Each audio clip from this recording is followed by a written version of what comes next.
Ang atong tubag sa Salmo nindot kaayo nga pamulandungan. Ang Ginoo nagbuhat og mga katingalahan alang kanato. Kumusta mas inyong kinabuhi na abay katingalahan nga nahitabo? Luyaman. Pildi siguro. Kining mga katingalahan nga gihimo sa Ginoo gihisgutan ni sa mga Israelita tungod kay nasinati nila ang kinang gitawag na to bag miraculous nga mga butang nga naghatag nila kaayuhan sama sa katong pagkapanganak ni Abraham ni Isaac na 90 na edad siyang asawa, siya 99, 100 years old na. Katingalahan kayo kadtong pagtabok nila sa dagat nga pula nga nahimong karsada pagkagabi nga nakatabok na sila, namatay pag yung ilang mga kaaway kadtong paglibot-libot nila sa disyerto 40 ka tuig, wa sila mga matay, na ay pagkaon nga nag-uwan kada adlaw.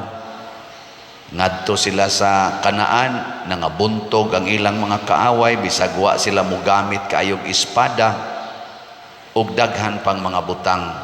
Pag-abot sang Kristo, ang tubig gihimong bino, ang 5 kapan nakapakaon og pila to ka tawo, 5,000, sobraan pag 12 ka bukag, ang mga bungol nakadungog, ang mga buta nakakita, ang mga bakol nakalakaw, ang patay nabuhi, ang giyawaan nawagtang ang yawa. 40 ka katingalahan. Nya usahay nagsigitag hunahuna nga ang Ginoo makakaya gyud pagbuhat sa mga katingalahang butang, mauna nga mamugos tas Ginoo nga Lord, kamao man gyud kang mohimog milagro, himo imig milagro.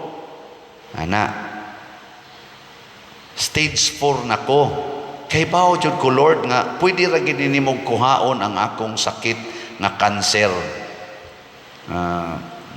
Nadaot na ning akong spinal, di na ko kalakaw. Kay bao jud ko Lord nga imo ra gid ning tuliron inig kaugma makalakaw nako. Kay bao gyud ko ana, busa ihatag na nako Lord. Di ba mao na atong ko ano?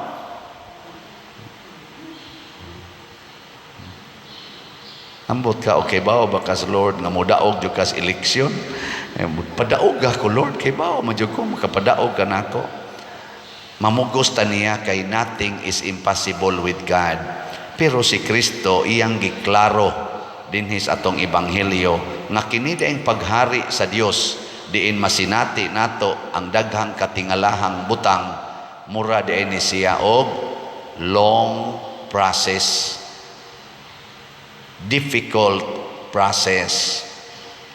Kay matod pa niya mura nig liso sa mustasa, gamay kay liso itanom una pa mahimong kahoy, dali ra ba inigtanom ni mos liso mukuan ba dayon, mukahoy ba dayon na ikaugma? Hindi, oy, sigihan pa na ni mugbo, mugiti pa na, usa ka dahon, 2 ka dahon, hangtod umudako-dako, usa ka sanga, 2 ka sanga. Dugay kayo. Unya, og makapaabot ka, posibleng makapupo ka og bunga, pero di ka mo paabot, ibto na nimo, yatak-yatakan na nimo, kay mga kadugay ba nimo ana.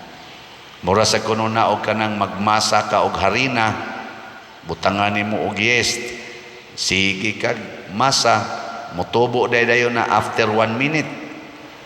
O paspas ka na motubo na miligro ka na. Pariha karon sa kalibutan na gusto kayog instant. Unsa may instant solution sa conflict, gubat haron ang mudaog, mao dayoy winner, gubat. Pinatyanay ta mo nang gahimo na naron sila mga atomic bomb kay solusyon kuno na sa panag-away, bombahin ang mga kontra nimo. No, patay dayon. Unsa may solusyon sa kaminyoon nga gubot, divorce dayon. Ana. Unsa may solusyon sa mga slots nga di mahalin? Ha? Paabot, paabot. Hinay-hinay kahalin. Hindi lang sa karon mo report ninyo kay holiday man gahapon, wa man tay makuha. So ato lang niya ning tingbon tingali baka report baka tani karong ugma or sunod pa bang adlaw. So ana, paabot, paabot. Unsa may solusyon sa mag-away mo sa imong silingan? Kurala ang iyang agianan. Kurala, imo bitaw ng yuta. Away-away na, di ba? Kurala ra na, di ba? Bakwit ko nagpuyo. Oh, di ba? Ana na atong solusyon. Pero ang gusto des Ginoo matod pa niya, muagi kita sa process. Ug unsa maning prosesa, matod pa diri sa unang pagbasa, ang mga pag-antos na atong gisagubang karon dili ikatandi sa himaya nga ipadayag unya sa Ginoo. Kana bang muagi tas pag-antos tungod kay dunay nagpaabot nga kalipay. Kung tan-aw nato ang mga milagro nga gihimo sa Ginoo, kadtong babae nga atong niaging adlaw katong nagbawog na ang lawas, di na katuyhad, 18 katuig di na siya katuyhad, pero pag abot sa Ginoo nakatuyhad na siya. Ngano man ni antos naman sad siya 18 katuig. Kadto sang gitalinugan nga babae, 12 katuig siyang nagantos sa iyang hemorrhage, naayo siya kay wa man gid siya mohunong pagsigig paningkamot nga maduol sa Ginoo. Kadto sang bakol nga dito atong tubig nga inigkutaw sa tubig nga dili siya makaadto, maunhan siya. Pila to katuig siya? 38 naman tingali to katuig sa siyang nagantos nga di kalakaw, giayo sa siya sa Ginoo. Kadto sang mga tao nga nakasinati adtong kaning 5 kapan nga nahimong nakapakaon sa 5,000, 3 ka adlaw na pod sila adtong kuyog-kuyog ni Hesus nga nahutda na sila sa pagkaon. Kadto sang kasal sa Kana, imagine ang kasal, pila ka adlaw nimo, pila ka buwan nimong preparasyon ana, naningkamot sad sila, nahutdan lang gyud, pero purti niagi na siya sa process sa pagpakasal, nakapoy sa kaayo ang pagpangandam. So pirmi gyud nga si Hesus muhatag o ang Ginoo muhatag og milagro basta miagi na tas pag-antos. Sige, lingian na imong tupad ning na andam kang muantos, ning na reklamador kas pag-antos.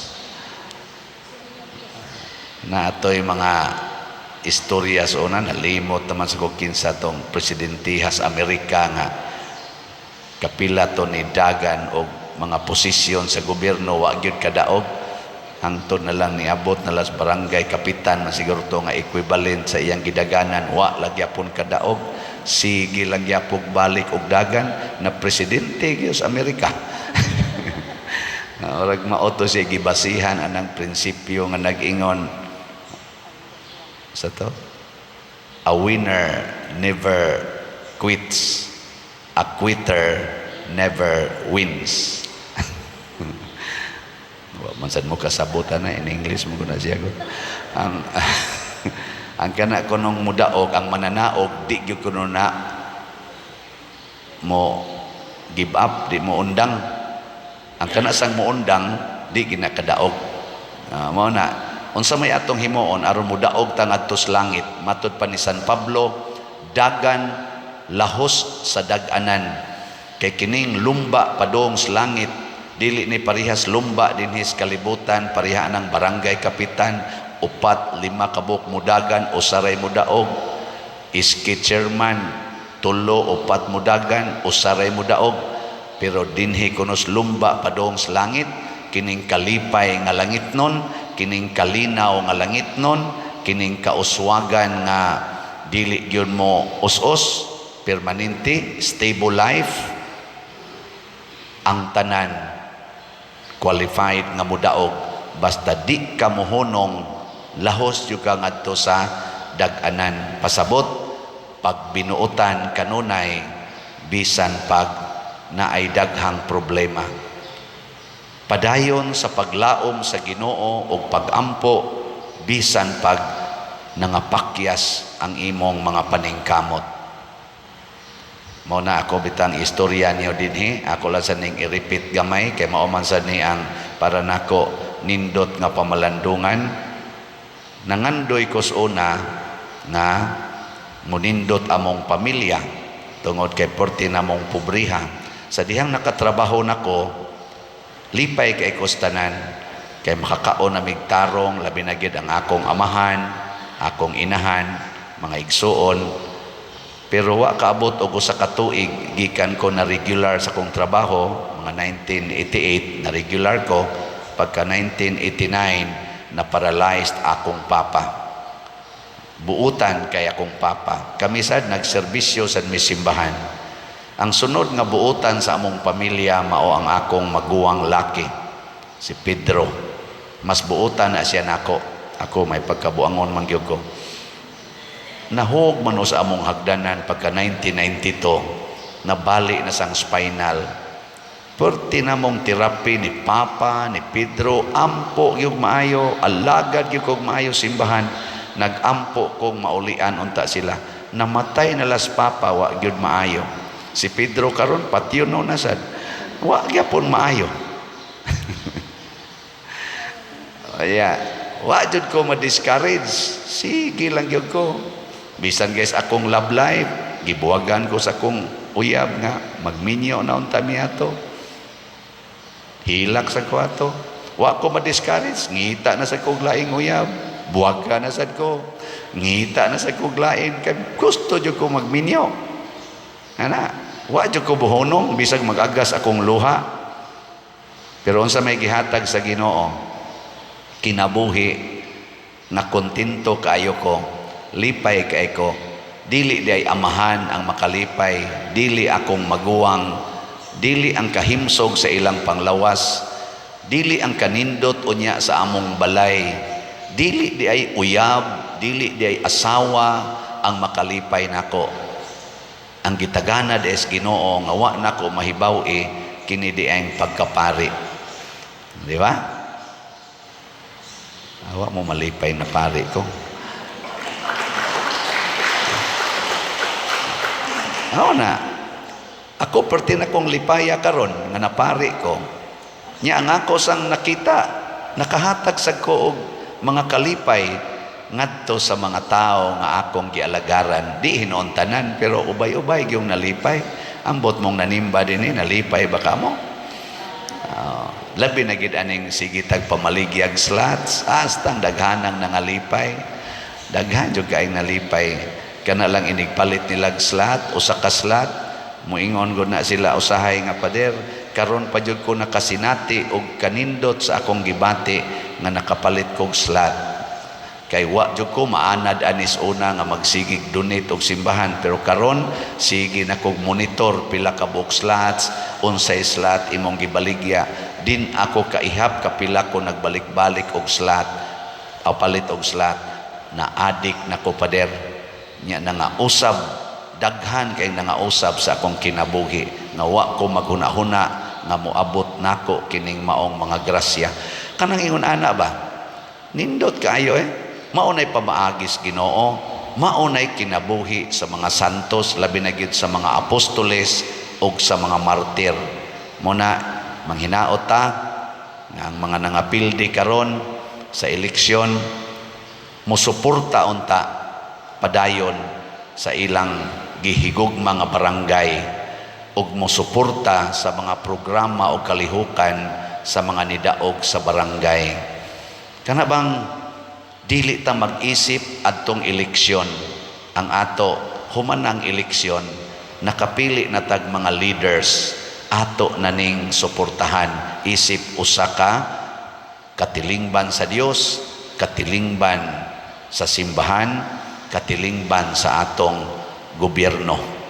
Aron dili ta mosangko aning away, gubat, pareha ng Israel o Palestina, siging ilog anang ilang teritoryo, siging ilog anang ilang kaugalingnan, mao sa nay gibuhat sa Russia o sa Ukraine, siging ilog anang ilang yuta, kanang ilang mga grabe kaayo. Imbis magtinabangay, nagpinatyanay. Imbis atimanon ang kalibutan, kay kuno hapit na ni magguba tungod anang pagkaguba sa ozone layer, gipuna na sa siging paaso ang mga bomba gawas nga muaso na nga muguba sa ozone layer, muguba sa atong ecology, mupatay pagyog libuan ka mga kinabuhi sa mga tao.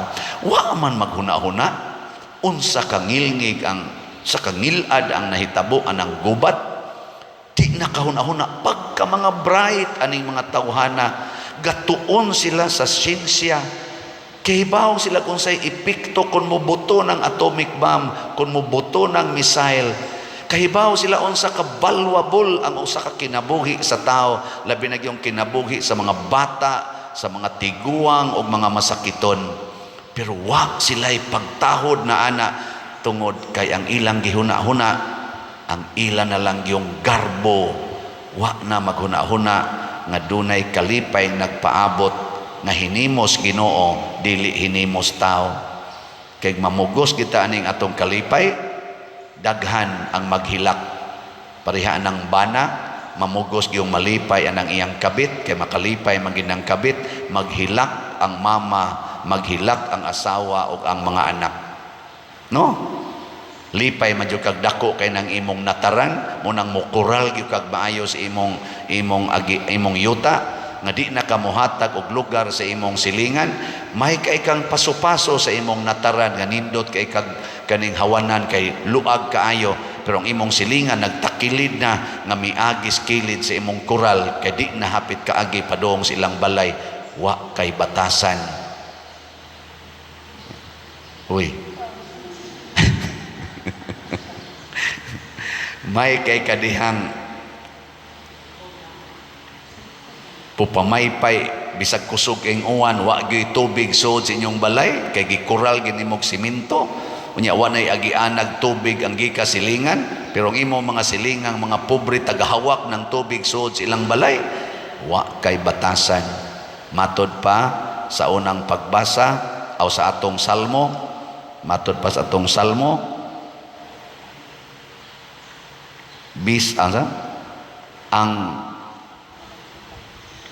ang Ginoo maghatag og kalipay ni adtong na naghilak nga nagpugas, muani sila nga malipayon, pero sa mga dautan sama sila sa uhot nga paliron sa hangin, ug wa na gyud makita nga timaan sa ilang kinabuhi dinis kalibutan para sa mga tao nga wa magtuman sa Ginoo.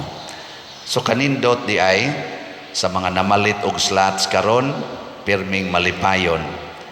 Kamo sang nanimba karon, pirmi sad mong malipayon. Pero kamong nagreklamo karon, pirming kusmod inyong naong.